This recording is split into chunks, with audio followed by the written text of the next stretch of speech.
Nung umutang ka sa akin, inunawa kita, pinagbigyan, di ako humindi.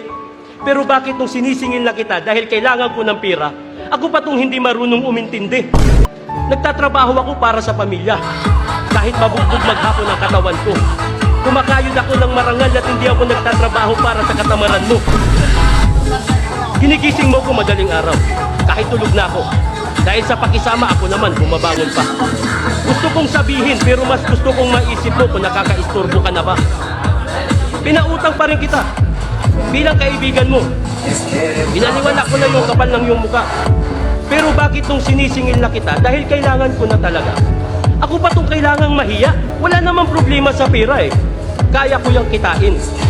Ang hindi ko matanggap, para sa pera, handa mong kalimutan yung pagkakaibigan natin. Wala rin problema kung mangutang. Lahat tayo nagigipit. Pero magbayad ka ng tama. Dahil hindi matutumbasan ng kahit anong halaga ang binigay ko sa iyong pagmamahal at tiwala. Masyado ka ng kinakain ng sistema. Masyado ka ng ganit. Maswerte ka pa kasi dinadaan ko lang sa salita kung nararamdaman kong galit. Kaibigan kita. Concern ako sa'yo. Papayuhan kita. Gamitin mo ang pera para makisama, wag na wag kang makikisama para sa pera.